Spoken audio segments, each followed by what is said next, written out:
Translated into English by Kosho Yamamoto. 1973 from Dharmakshema's Chinese version. Chapter 44, on Bodhisattva Kasyapa, e. Bodhisattva Kasyapa said to the Buddha, all beings reap the karmic fruit of defilement. Defilement is evil. The defilement that arises out of evil defilement is also evil. If so, there are two kinds. One is the cause, and the other the result. As the cause is evil, so the result is evil. As the fruition is evil, the seed is evil. This is as with the nimba fruit. As the seed is bitter, the flower, fruit, stem, and leaves are all bitter. This is as with the seed of a poisonous tree, whereas the seed is poisonous, the fruit, too, is poisonous. The cause is the being and the result is the being. The cause is defilement, and the result is also defilement. The cause and the result of defilement are beings, and beings are the cause and result of defilement. If this is indeed the inference, why did the Tathagata employ the parable of the grass in the Himalayas, which is poisonous and also an all-wonderful medicine? If we say that defilement is the being and the being defilement, how can we say that there is a wonderful medicine in the body of the being?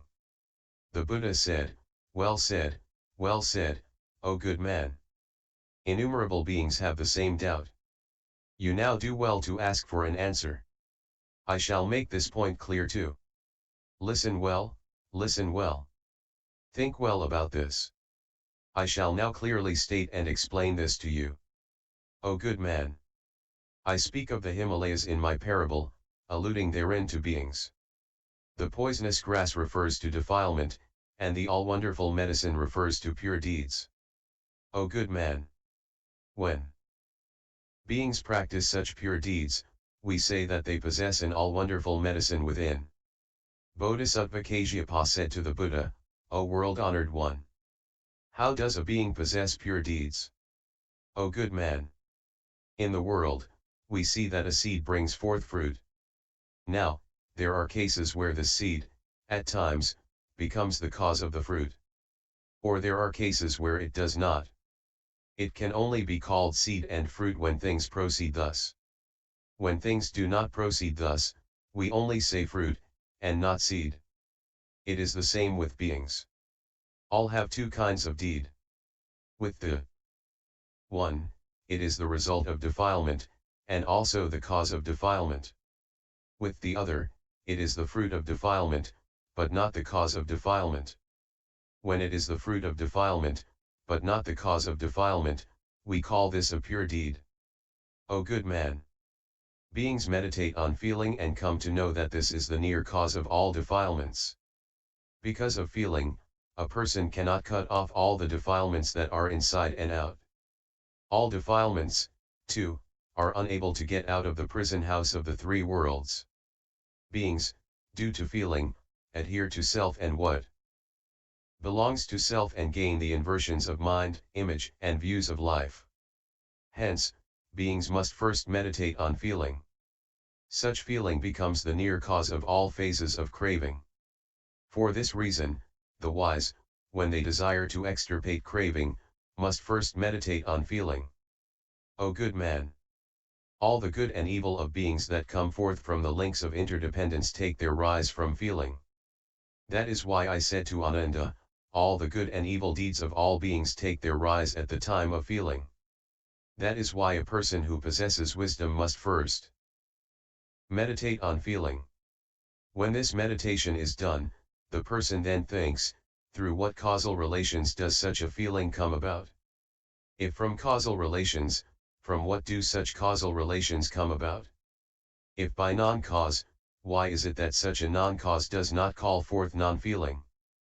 He also thinks, this feeling does not come about through the works of Mahesvara, nor through man, nor by modes, season, image, nature, self, power from without, nor does it come about through the combined working of one's own self and others, nor is it through non-cause. This feeling comes about through combined causal relations. The causal relations are at once craving, It is not that there is craving in this combination, nor is it that there is no craving. It is not that there is no feeling. For this reason, I truly cut off this harmonization conjoining. By cutting off this harmonization, no feeling comes about. O good man! The cause once thought about, the wise person now meditates on the fruition of karma. Beings, through feeling, suffer from the innumerable sorrows of hell, hungry pretas, and animals down to the three realms. Because of the causal relations of feeling, there is no eternal and no bliss. The person thus extirpates the root of good, and through this, the person gains emancipation. When one thus meditates, there exists no cause of feeling. How can we say that it does not call forth the cause of feeling? This is the discrimination of feeling. What feeling becomes the cause of craving, and what craving is the cause of feeling? O good man! As beings thoroughly meditate on the cause of craving, they truly segregate themselves from self and what belongs to self. O good man! If one thoroughly meditates thus, one will indeed come to see where craving and feeling end. That is to say that one sees craving, and feeling goes off somewhat. Know that there ultimately will be an end. Then, one comes to have faith in emancipation. As one gains faith, one comes to see from where emancipation arises. One sees that this arises from the Eightfold Right Path, and one learns to practice. What is the Eightfold Right Path? In this are the three feelings: 1. Suffering, 2. Joy, and 3. Non-suffering and non-joy. These three increase one's body and mind. Why is there increase? This arises from touch sparsa. Touch has three phases, which are, 1. Touch of ignorance, 2. Touch of brightness, and 3. Touch of non-brightness and non-ignorance. The touch of brightness is the Eightfold Right Path. The other two touches increase body and mind and the three feelings. That is why I say that one must extirpate the two touches. When one extirpates the touch of the causal relations, one no longer gains the three feelings. O good man! Such feeling is the cause and also the result. One who is wise must meditate on the cause-result. What is the cause? From feeling one gains craving. This is the cause. What is the result? It arises from touch. Hence, the result. So, this feeling is the cause-result. The wise person thus meditates on feeling and craving. When one harvests the karmic results, this we call craving. A wise person meditates on craving in two ways, namely, 1. Mixed eating, and 2. Non-eating. The craving for mixed eating causes birth, old age, illness, and death, and all other existences. The craving of non-eating cuts off birth, old age, illness, and death, and all other existences, and devours but the undefiled way. A wise person will think, should I gain craving for mixed food, I shall not be able to do away with birth, old age, illness, and death. Though I now devour the undefiled way, if I do not make away with the cause of feeling, I shall not be able to gain the fruition of the undefiled way. So I must make away with this touch. Touch once cut off, feeling will die away by itself. Feeling once done away with, craving, too, dies away by itself. This is the Eightfold Right Path. O good man! If a person meditates thus, there can be the all-wonderful medicine in the body of poison, just as in the Himalayas there is the all-wonderful medicinal herb, although there is also poisonous grass, too. O good man! One thus receives a karmic result through defilement. But this karmic result does not further become a cause of subsequent defilement. This is pure action. Also, next, O good man! A wise person meditates and reflects on why the pair, feeling, and touch, come about, and he sees that they come about through image. How? Beings see material form and do not gain desire. And also at the time of feeling, no desire comes about. If one should gain an inverted image regarding material form and say that material form is the eternal, bliss, self, and the pure, and that there can be no change, one, through this inversion, will gain greed, ill will, and ignorance. So the wise must meditate on image. How does one meditate on image? One should think that all beings have not yet gained the right way and that they all have inverted images. What is an inverted image? Being in what is not eternal, a person has an image of i.e. sees this as the eternal. In non-bliss, a person has an image of bliss. Being in what is not pure, he has an image of what is pure. Being in what is empty, he has an image of the self. Being in what is not man or female, big or small, day or night, month or year, clothing, house, or bedding, he has images of man and female, down to bedding. Of this image, there are three kinds, namely, 1. Small, 2. Big, and 3. Boundless. Through a small causal relation, one gains a small image. Through a big causal relation, one gains a big image. Through an unbounded causal relation, one gains an unlimited image. Also, there is a small image, which refers to one who has not yet gained samadhi. Also, there is a big image, which relates to one who has already gained samadhi. Also, there is an unbounded image, which relates to the 10 reciprocal all-enterings dasakrasnayatana.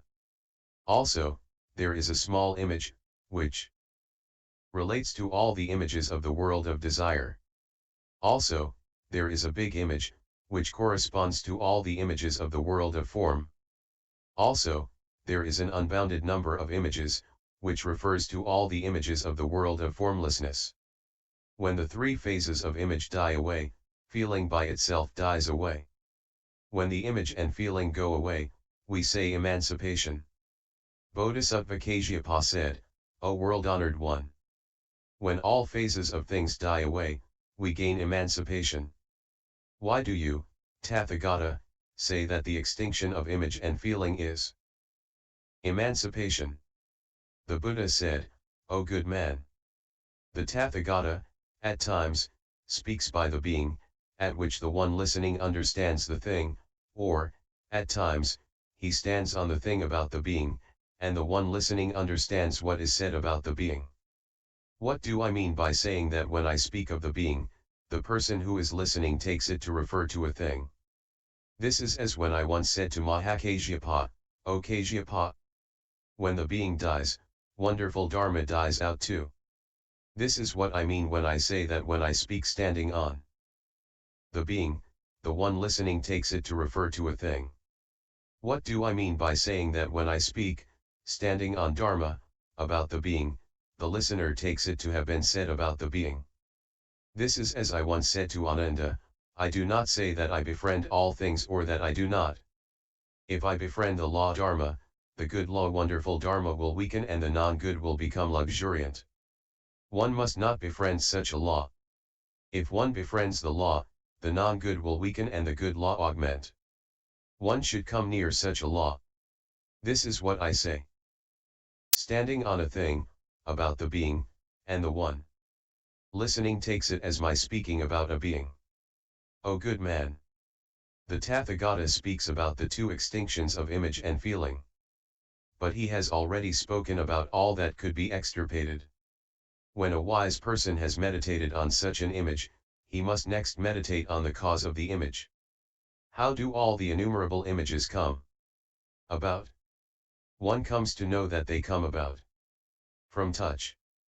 And this touch is of two kinds, namely 1. Touch by defilement and 2. Touch by emancipation. If it arises out of ignorance, we call this touch by defilement. What comes about from brightness is called touch from emancipation. The touch from ignorance calls forth an inverted image, and that from emancipation calls forth a non-inverted image. When one has meditated on the cause of the image, one next meditates on the karmic result. Bodhisattva Kasyapa said to the Buddha, the inverted image comes about from the image of defilement. All holy persons, truth to tell, possess inverted images and yet possess no defilement. How am I to understand this? The Buddha said, O good man, in what way does a holy person possess an unverted image? Bodhisattva Kasyapa said, O world-honored one, all holy ones, on seeing a cow, gain the image of a cow and say that this is a cow. Seeing a horse, they gain the image of a horse and say that this is a horse. The same applies to man, woman, big and small, house, vehicle, going and coming. This is an inversion. O good man, all beings possess two kinds of image, namely, 1, the image current in the world, and 2, the image from clinging.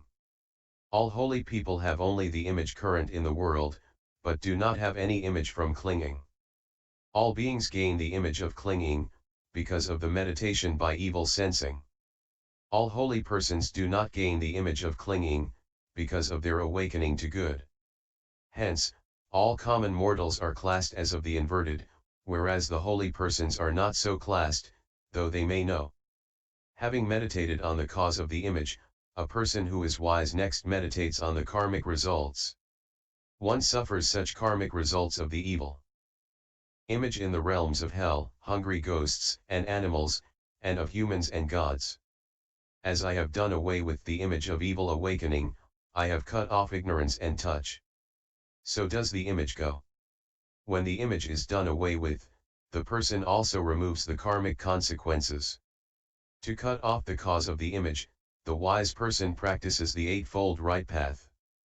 O good man, any person who thus meditates is called one who practices pure deeds. O good man, thus do I say, in the poisonous body of the being there is an all-wonderful medicine. Though in the Himalayas there is a poisonous type of grass, there is also an all-wonderful medicine. Also, next, O good man, one who is wise meditates on desire. Desire is color, sound, smell, taste, and touch. O good man, thus the Tathagata speaks of the result in the stage of cause. From these 5 things, desire raises its head. And it is no desire. O good man, a person who is ignorant greedily seeks to partake of these. In these material forms, the person gains an inverted image. And this gaining of an inverted image extends down to touch. And from the causal relation of inversion, there arises feeling. That is why I say that from this inverted image the world gains the 10 images. From the causal relation of desire, 1. Harvests evil karmic consequences in the world. The evil is directed to parents, sramanas, and brahmins. One does what one ought not to do, and one does this willfully, head and foot. Thus, a person who is wise realizes the fact that this causal relation of evil evokes a covetous mind. Having thus realized the cause of evil, the wise person first meditates on the cause of covetousness and then thinks about the karmic results. When there is much desire, there come forth many evil results, such as the realms of hell, hungry ghosts, animals, humans, and gods. This is what we call realizing evil results. If one is able to do away with the evil image, no mind of covetousness will arise. When there is no covetous mind, there arises no evil feeling. With no evil feeling, there cannot be any evil result. That is why I first do away with the evil image. The image of evil once done away with, things as such naturally die away. Hence, the wise person practices the eightfold right path, in order to do away with the evil image. This is what we call pure action. This is why we say that in the poisonous body of the being, there is an all-wonderful medicine, as in the case of the Himalayas, where, though there are poisonous grasses, there is an all-wonderful medicine, too. Also, next, O good man, having meditated thoroughly in this way on desire, the wise person next meditates on karma. Why? The wise person thinks, feeling, image, touch, and desire are defilements. Defilement truly brings forth living karma, but not harvesting karma. Such a defilement goes along with karma and is made up of 2 kinds, 1, living karma and 2, harvesting karma. Hence, the wise person must meditate well on karma. This karma is of three kinds: body, mouth, and mind. O good man! The pair, body and mouth, are also called karma and also the karmic result. The mind is called merely karma, and not result. As it is the cause of karma, we say karma. O good man! We call the karmas of body and mouth the external karma, and the mental karma the internal. These three karmas go together with defilement. So we have two karmas, namely, 1. Living karma, and 2. Feeling karma. O good man! Right karma is mental karma. We say temporal karma. This refers to the karmas of body and mind. Being what appears first, we say mental karma. What arise from the mental are the bodily and oral karmas. So, what is mental is called right. Having meditated on karma, a wise person must meditate on the cause of karma. The cause of karma is the touch of ignorance. Due to the touch of ignorance, beings see existence. The causal relation of existence is craving. Due to the causal relation of craving, a person performs the three actions of body, mouth, and mind. O good man! Having meditated on the cause of karma, the wise person meditates on the karmic result.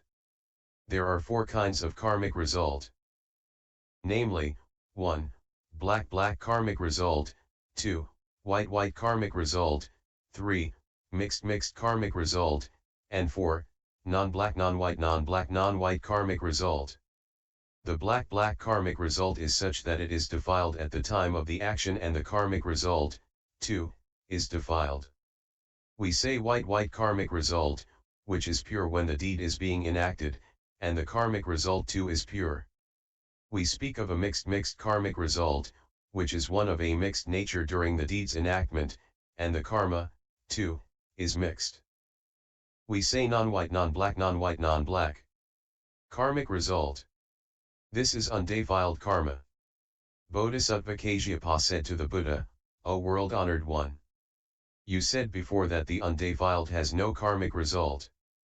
Why do you now speak about the non-white non-black of the karmic result? The Buddha said, O good man! There are two meanings to this. One is the result and the recompense put together, and the second is the fruition, but not the recompense. The black karmic result is the result, and also the recompense. When it arises out of a black cause, it is a result. When it becomes a cause, we say recompense. It is the same with the pure and the mixed. The undefiled result comes out of a defiled cause. Hence, result. When it does not become the cause of any other thing, we do not say recompense. Bodhisattva Kasyapa said to the Buddha, O world-honored one! This undefiled karma is not that which is black. Why do you not call it white? O good man! As there is no recompense, I do not call it white. When a cure is caused to the black, I say white. I now say, what receives the karmic result is called black or white. As this undefiled action does not harvest any recompense, I do not call it white. I say quietude. All such actions are definitely subject to recompense. The 10 evil things are definitely subject to the realms of hell, hungry pretas, and animals. The 10 good things definitely gain one the world of humans and gods. In the 10 good things, we have the grades of top, middle, low. Through the top causal relation, one gains hell, through the middle causal relation the animal realm, and through the low, life in hell. Also, of a human's 10 good deeds there are 4 kinds, namely, 1. Low, 2. Middle, 3. Top, and 4. Topmost. Through the low causal relation, one gains life in Uttarakuru, through that of the middle, Purvavidha, through the top causal relation, Godaniya, and through the topmost causal relation, life in Jambudvipa. When this meditation is performed, the wise man thinks, how am I to segregate myself from this karmic result? He also thinks, this causal relation arises out of ignorance and touch. If I do away with ignorance and touch, such a karmic result will die out and not come about.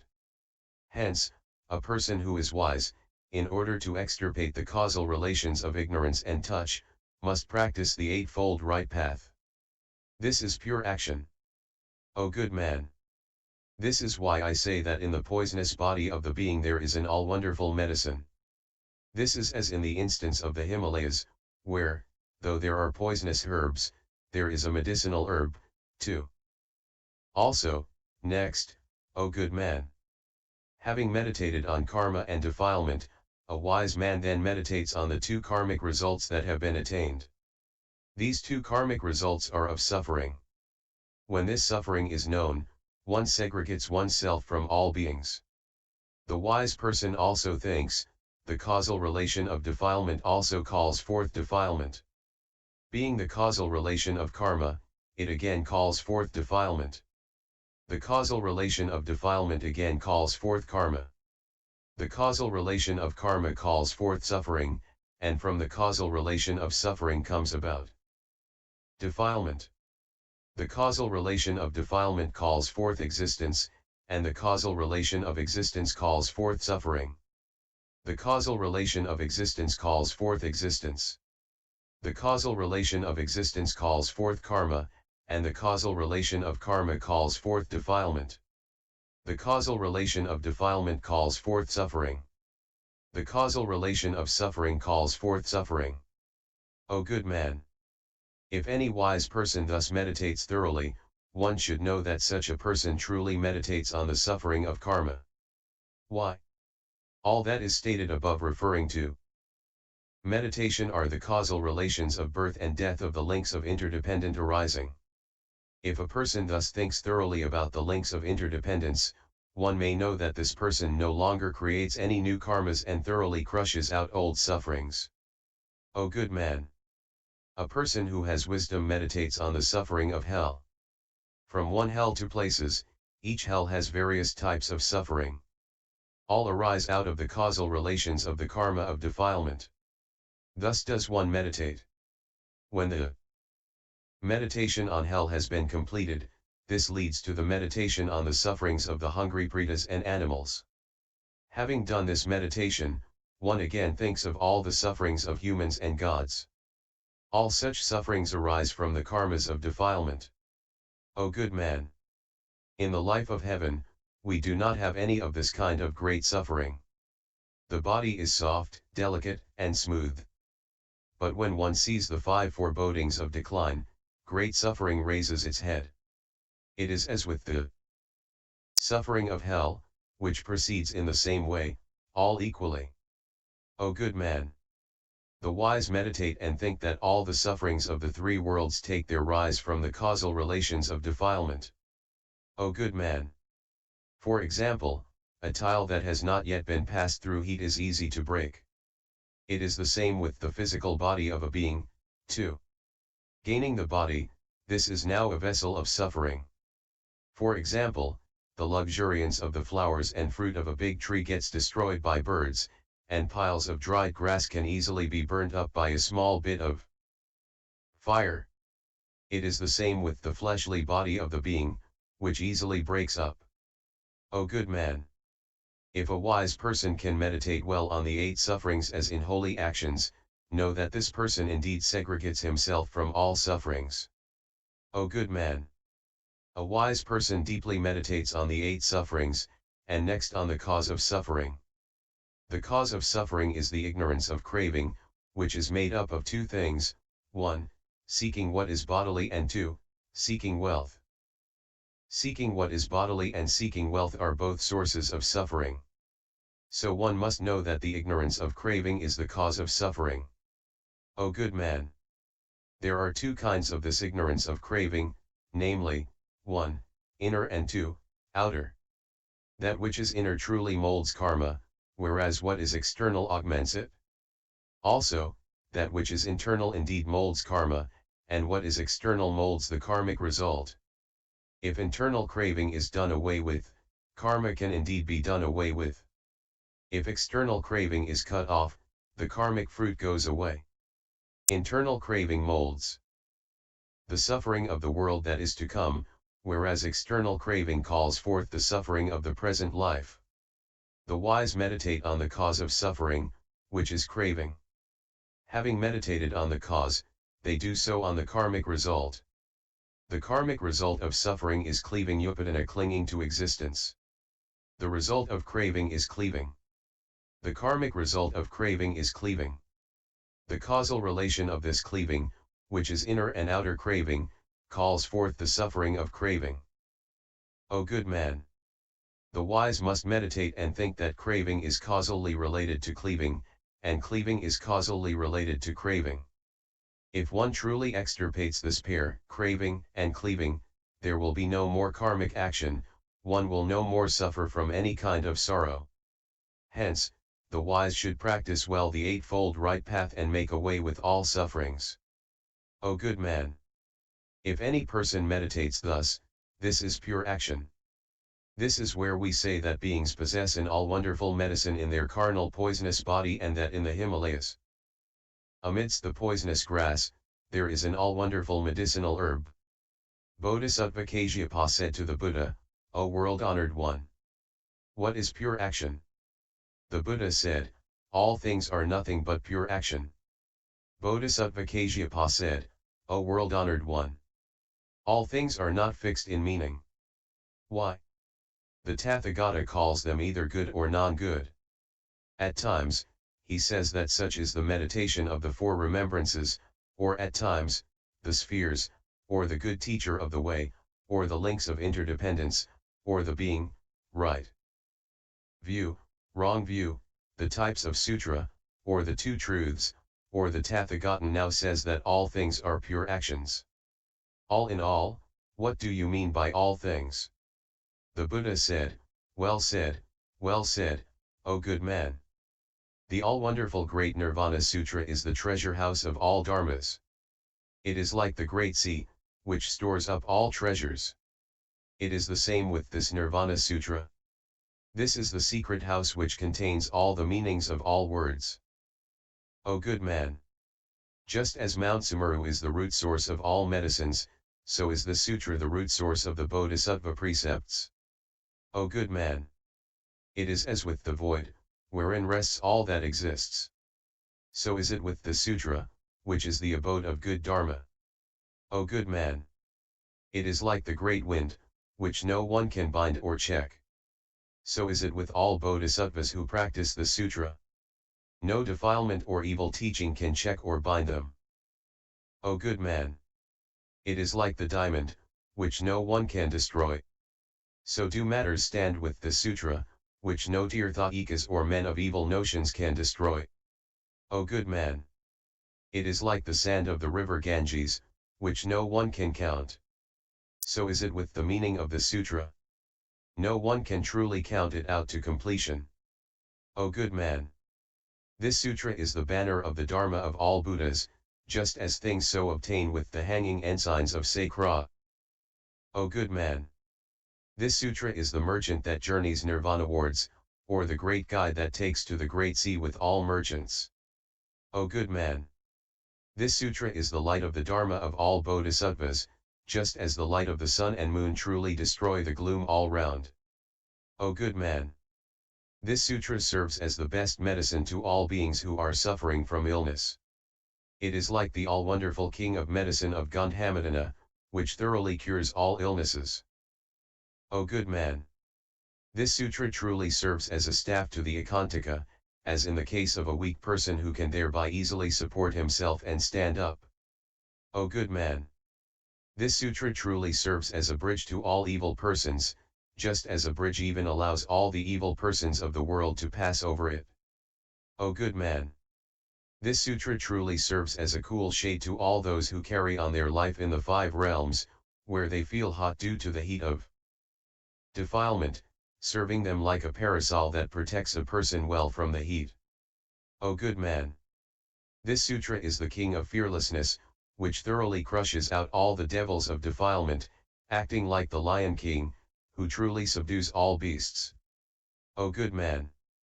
This sutra is a great charmer that can thoroughly crush out all the devils of defilement, just as a charmer makes away with the mountain elf. O good man! This sutra is like the unsurpassed frost and hail that crush out all the karmic results of birth and death, just as the hail destroys the fruit trees. O good man! This sutra is the greatest of medicines to a person who violates sila, the moral precepts, just as the ajita can truly cure pain of the eyes. O good man!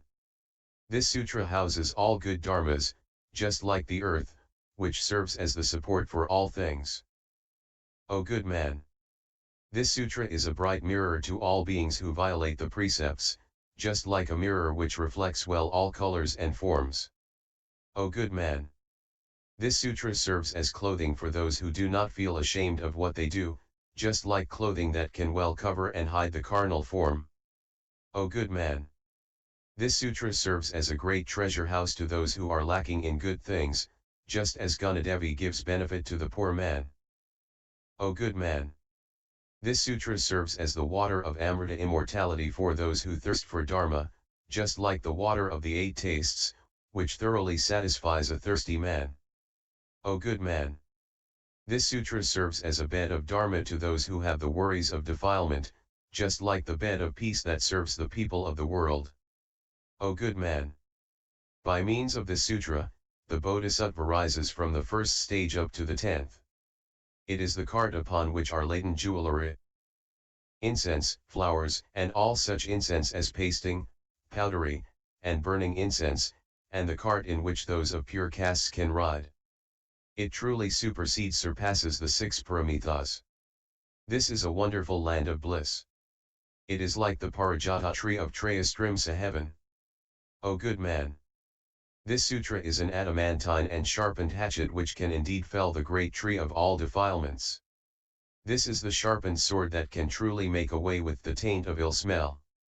This is the valiant and strong that can thoroughly crush out the adversity opposition of Mara. This is the fire of wisdom, which burns up the fuel of defilement. This is the storehouse of causal relations which gives birth to the Pratyeka Buddha. This is the storehouse of hearing which gives birth to the Sravakas. This is the eye of all gods that serves as the right path to all beings. This is a refuge to all animals. This is where the hungry ghosts gain emancipation, the most holy of hell, and the unsurpassed utensil for all beings of the 10 directions.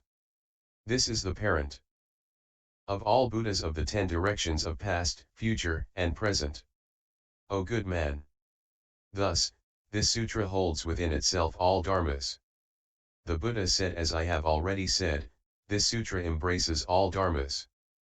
But I have stated that the pure actions about which I speak are none other than the elements assisting towards Bodhi enlightenment.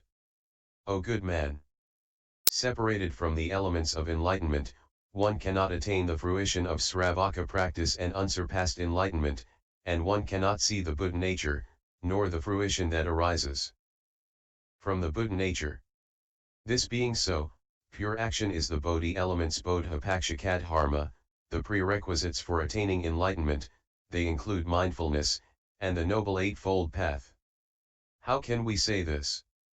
Because the elements assisting towards enlightenment are those factors which, by nature, are not inverted and indeed crush out the inversions. They are, by nature, not evil views, and can truly crush out evil views. They are, by nature, not fears, and they well crush out fear. They are, by nature, pure actions, so that beings ultimately perform pure actions. Bodhisattva Kasyapa said to the Buddha, O world-honored one! Even the defiled can also become a cause of the non-defiled. Why is it that the Tathagata does not say that the defiled, too, is pure action? O good man! All defiled things are nothing but inversions of truth. That is why I cannot claim the defiled to be pure action. Bodhisattva Kasyapa said to the Buddha, is the first of the world root of good Lokakagradharma, intellectual penetration and insight that which is defiled or non-defiled? The Buddha said, it is that which is defiled. O world! Honored one! Though defiled, its nature is not inverted. Why do you not call it pure action? O good man! The first of the world root of good is the cause of the defiled. So it well resembles it. As it faces the undefiled, we do not call it any inversion. O good man! Pure action takes its rise from the stage of taking one's aspiration to Buddhahood. It goes thus and attains the uttermost. The first of the world root of good is none but one mind. That is why we cannot call it pure action. Bodhisattva Kasyapa said to the Buddha, O world-honored one! The 5 consciousnesses of the being are the defiled, and yet not inversions. Nor are they of one mind. Why do we not say pure actions? O good man! The 5 consciousnesses of the being are not of one mind. They are the defiled and inversions. As defilements increase, we say defiled. The body is not of true stuff. Due to clinging and the image, they are inversions. Why do we say that the body is not true? Because of clinging and image. Where there is no man or woman, they gain the image of man or woman. So does it go with house, vehicle, pot, clothing, etc. This is an inversion. O good man! With the factors of enlightenment, there is no inversion. So we can speak of pure action. O good man! If any bodhisattva comes to know of the root, cause, what takes in, what augments, the master, what leads, what is superior, what is true, and the ultimate, such a bodhisattva is one of pure action. Bodhisattva Kasyapa said to the Buddha, O world-honored one! In what sense do we say that one knows the root up to the ultimate? The Buddha said, O good man! Well said, well said. What you, Bodhisattva, speak about concerns 2 things. One is for your own good, and the other is for knowing by others. You now know, but since innumerable beings do not yet understand, you ask. So I now praise you once again. It is good, it is good. O good man! The root of the elements assisting towards enlightenment is desire. The cause is the touch of brightness, that which takes in is feeling, that which augments is thinking, the master is remembrance, that which leads is dhyana. Meditation, that which is superior is wisdom, that which is true is emancipation, and the ultimate is great nirvana. O good man! All the worries of the world take their rise from craving. All illnesses rest on the food cooked on the preceding day. All segregation arises out of quarreling and disputation. All evils arise out of falsehood. The situation is thus. Bodhisattva Kasyapa said, O world-honored one! The Tathagata has already in the sutras stated that all good things are grounded on non-indolence. You now say desire. How am I to understand this? The Buddha said, O good man! If the cause is sought relating to a good thing's coming about, it is good desire. If the revealing cause one is sought, this is non-indolence.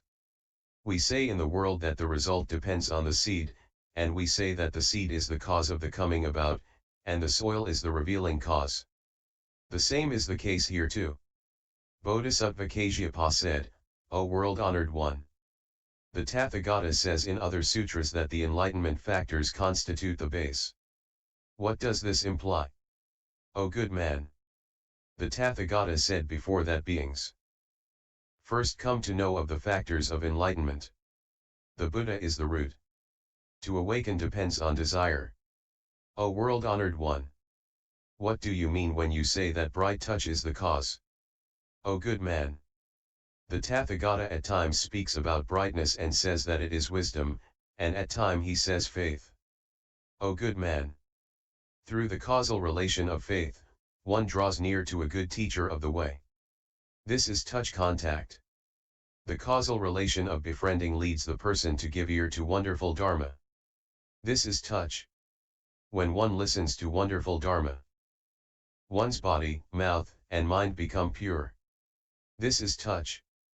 Through the purity of the 3 actions, one gains right living. This is touch. Through right living, one gains the sila that purifies the sense organs. On account of the sila that purifies the sense organs, one comes to seek a silent place. In quietude, one thinks of good. By good thinking, one thinks of a life that accords with Dharma. Through right living, one gains the elements of enlightenment. And one thoroughly crushes out innumerable evil defilements.